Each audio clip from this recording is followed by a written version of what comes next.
Good morning. You are listening to Pooja Kushwaha. India's real GDP likely to contract by 10.9% in financial year 2021, all four quarters to witness negative real growth. The State Bank of India's EcoRep report estimated that the real gross domestic product for financial year 2021 is expected to shrink by around 10.9%, a decline of full year growth against its yearly estimate of 6.8%. The report comes after India's economy contracted by a record 23.9% in first quarter of financial year 2021. The report added that all the quarters of financial year 2021 will exhibit negative real GDP growth. Estimated real GDP declines of quarters of financial year 2021, quarter second from minus 12% to minus 15%, quarter 3 between minus 5% to minus 10%, quarter 4 from the range between minus 2% to minus 5%.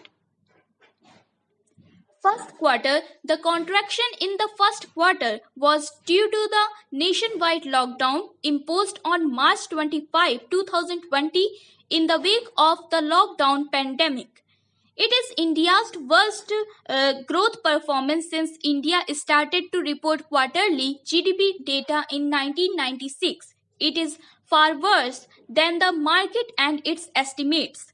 Note, India's lowest quarterly GDP growth was 1.66% in quarter 3 financial year 2003 of the 2004 to 2005 base.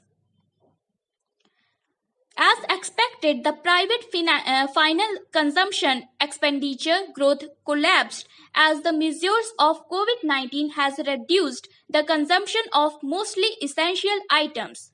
The share of the private consumption expenditure will remain on the higher side in overall GDP estimate as investment demand will not be recovered due to unused capacity. If it remains at 57% of GDP in nominal terms, there will be about a 14% decline in PFCE growth in financial year 2021 against an average of 12% growth for the 9-year period ended financial year 2020. This represents an average fluctuation of 26% in the current fiscal, indicating a consumption washout. As of now, the GDP growth data of 60 countries has been released. Excluding China and Vietnam, all the economies revealed a decline in growth. The average decline of 60 economies in April-June 2020 in 12.2% compared to 1.4% decline in January to March 2020. India's GDP growth falls by 23.9% in April to June quarter. In accordance with the official data released by the National Statistical Office, Union Ministry of Statistics and Program Implementation, on August 31, 2020, India's gross domestic product fell by 23.9% in April to June period quarter of 2020 due to downfall in businesses and livelihood amid COVID-19 pandemic induced nationwide lockdown restrictions. This data states slowing of consumer spending, private investments and contraction in exports in the March quarter. The growth of Indian economy in quarter 4 financial year 2020 quarter was also at the slowest pace in 8 years at 3.1%. India's real GDP fell to 26.9 lakh crore in constant terms, 23.9% lower than a year ago. Nominal GDP fell to rupees 38.08 lakh crore, 22.6% lower than the same period last year. In gross value added terms, the economy contracted 22.8%. This data will provide the first benchmark on the state of India's economy after the pandemic. The June quarter GDP data is worst contraction in the history of the Indian economy since independence. According to the Bloomberg survey, India's GDP is estimated to contract 18% in the quarter May-June 2020. The COVID-19 crisis has brought on India's fourth recession since independence and the first since liberalization. The economy last contracted in financial year 80. This is the first contraction since India began releasing GDP growth data on quarterly basis in 1997 to 1998. Global economies are also expressing contraction due to the COVID-19 pandemic. The International Monetary Fund has estimated a global contraction of 4.9% in 2020. Government support preventing deeper degrowth. Without the support of government expenditure, the GDP contraction would have been worse. The final consumption expenditure by the government recorded a 5-quarter high expansion of 16.4% in quarter first financial year 2021, preventing an even deeper degrowth in the overall GDP. Excluding government final consumption expenditure, GDP contracted by nearly 30% in quarter first financial year 2021. MOD inked contracts worth rupees 2,580 crore with Indian companies for supply of Pinka regiments to Indian Army. On August 31, 2020, the acquisition wing of the Ministry of Defence signed contracts with Bharat Earth Movers Limited, Tata Power Company Limited and Larsen and Turbo for supply of 6 Pinka regiment to the Regiment of Artillery of the Indian Army at an approximate cost of Rs 2,580 crores. This decision has been taken to further boost the Make in India initiative of the Government of India in the defence sector. The 6 Pinka regiment comprises of 114 launchers with automated gun aiming and positioning system and 45 command posts to be procured from TPCL and MS Larsen and Turbo and 330 vehicles to be procured from BEML Bharat Earth Movers Limited, and their induction will be completed by 2024. This 6 Pinka regiment will be operationalized along the northern and eastern borders. The project is under by categorization with 70% indigenous content has been approved by Raksha Mantri Shri Rajnath Singh and Finance Minister Nirmala Sitharaman. The Pinka multiple launch rocket system has been indigenously designed and developed by Defence Research and Development Organization and productionized by the above-mentioned defence industries. This is a flagship project showcasing public-private partnership enabling Atmanirbhar in defence technology. Defence Minister Rajnath Singh launched life insurance scheme for more than 10,000 cantonment employees. On 1st September 2020, Defence Minister Rajnath Singh launched Chhavni COVID Yodha Sanrakshan Yojana, a group life insurance scheme through the Life Insurance Corporation for more than 10,000 employees working in the military cantonment areas across India. The insurance scheme was launched during the two-day webinar organized by the Ministry of Defence and Directorate General of Defence E-States to improve the implementation of central-sponsored schemes in the 62 cantonment around India at Delhi. Key people, presidents, vice presidents, and chief executive officers of all cantonment boards, along with the concerned state mission directors and principal secretaries in the corresponding state departments participated in the webinar.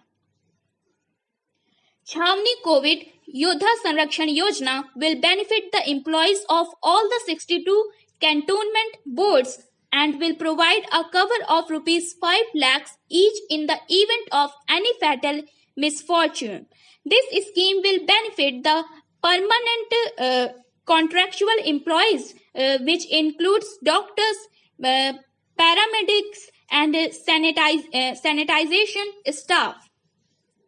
This webinar will enable a seamless delivery of benefit of various center-sponsored schemes and to improve the overall well-being of around 25 lakh residents in the 62 cantonments. This will also maximize and outreach the beneficiaries of CSS in the cantonment areas. Rajnath Singh also stated that there would be no gap in the implementation of the welfare schemes like Ayushman Bharat, Pradhan Mantri Awas Yojana, Smart Cities Mission, Midday Meal Scheme for school children in the cantonment area. India, Japan, Australia to launch Resilent Supply Chain Initiative in the Indo-Pacific region. On September 1, 2020, India, Japan and Australia agreed to launch a trilateral supply chain resilience initiative in the Indo-Pacific region. The initiative will help in building a resilient supply chain with focus on free, transparent trade and investment environment in the region. The initiative was decided at a virtual meeting comprising Australia's Minister for Trade, Tourism and Investment, Senator Simon Birmingham, India's Minister of Commerce and Industry, Piyush Goyal, and Japan's Minister of Economy, Trade and Industry, Kazuyama Hiroshi. The initiative was proposed by Japan and will aim to reduce the dependency on China and counter its dominance on trade. The new initiative will be launched later in 2020 and officials will work out the detail of the project. The three countries called on other countries in the region to share their view and participate in the initiative. Australia, Japan and India are already part of another informal grouping, the Quadrilateral Security Dialogue, which includes the US. In international trade, supply chain resilience is an approach which will ensure that the supply chain of a country is diversified and is not dependent on one or two countries. The approach will be essential during unanticipated events such as tsunamis, earthquakes and pandemic, ensuring that there is no disruption on halt in trade which will impact the economic activities in the country. All the three countries are heavily dependent on China for its supply chains. Japan has exported $135 billion worth goods to China in 2019 and imported $169 billion worth from China. China is Australia's largest trading partner and accounts for 32.6% of Australia's exports. According to an impact analysis for Confederation of Indian Industry in February 2020, India is heavily dependent on China for active pharmaceutical ingredient of medicines such as paracetamol. In electronics, China accounts for 45% of India's imports.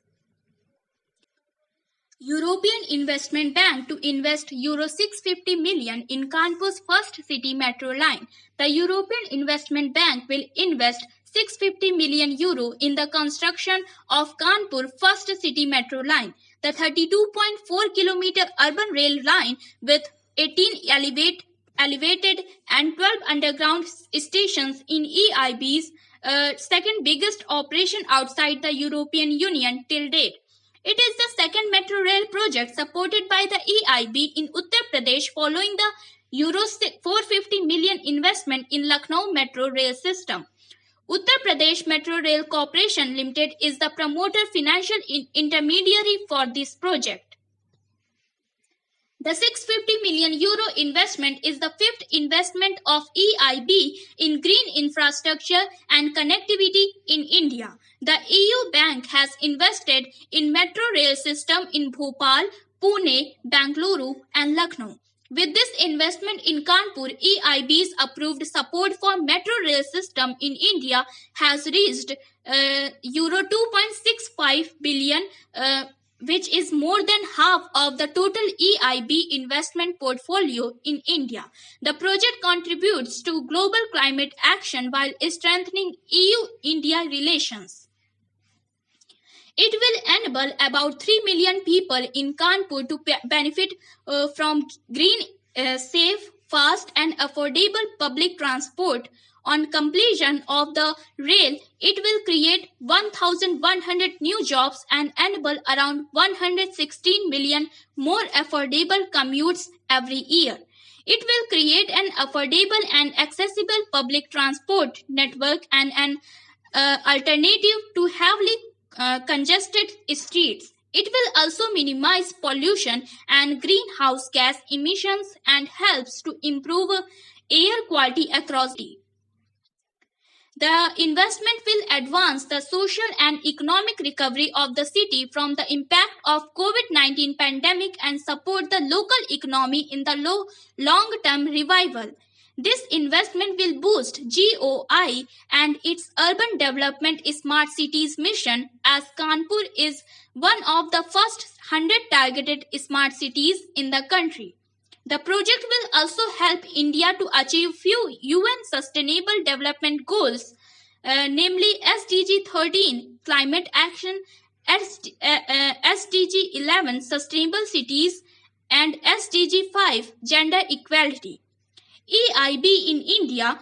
EIB, since the beginning of its operations in India 1993, has supported 17 projects in country and invested close to Euro 4.2 billion in transport, energy, agriculture, among others.